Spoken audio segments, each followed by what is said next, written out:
আজকে আমরা দেখব এই আইডি কার্ডকে কিভাবে এর মকআপ দেওয়া যায়।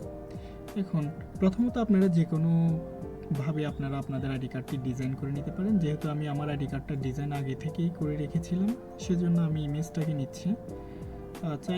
চাইলেও ডিজাইন করার পর যে কোনো সবগুলো লেয়ারকে সিলেক্ট করে তারপরে কপি করে নিতে পারেন। আচ্ছা, এখন আমরা এই আইডি কার্ডকে কীভাবে মোকাবে দিতে পারি, সেজন্য প্রথমে আপনাদের করতে হবে ক্রোম ব্রাউজারে গিয়ে সেখান থেকে আপনারা ফ্রি ফিকে চলে যেতে পারেন।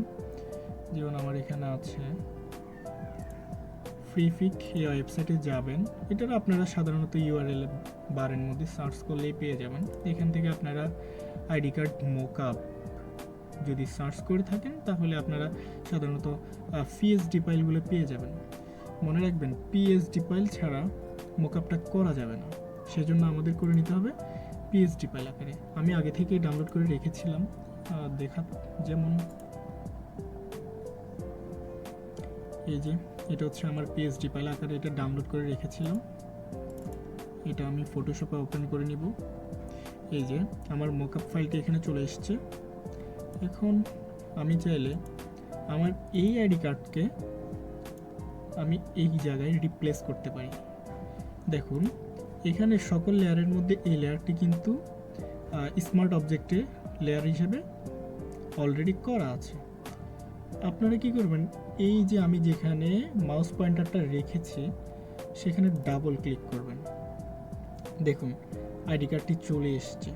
এখন আপনারা কিভাবে এখানে আইডি কার্ডটি রিপ্লেস করবেন সেটা আমি দেখিয়ে দিচ্ছি। প্রথমত লেয়ারটি নেবেন, এই লেয়ারটিকে কপি করে নেবেন। কন্ট্রোল সি দিয়ে কপি করে নিলেন। কপি করার পর এখানে আসবেন।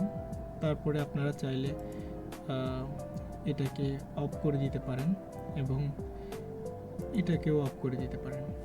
কন্ট্রোল ভি দিয়ে আপনারা এই আইডি কার্ডটাকে রিপ্লেস করে নিতে পারেন। এখন আমরা দেখব সাইজ মতো কীভাবে বসাতে পারি। এখানে যেভাবে ছিল আমরা ঠিক সেই সাইজ করে নেওয়ার চেষ্টা।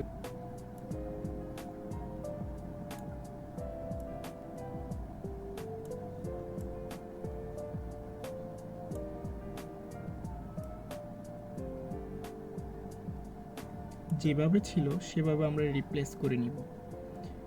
দেন টিকমার্ক ক্লিক করব।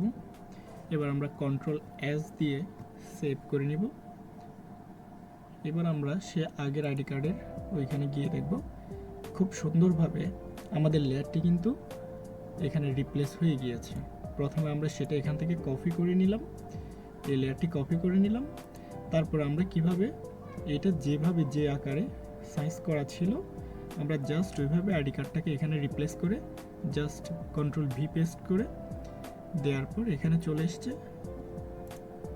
দেন আমরা কন্ট্রোল এস ক্লিক করার পর এটা সেভ হয়ে গিয়ে হবে। আপনারা চাইলে আপনাদের আইডি কার্ডকে সুন্দরভাবে এরকম করে রিপ্লেস করে নিতে পারেন।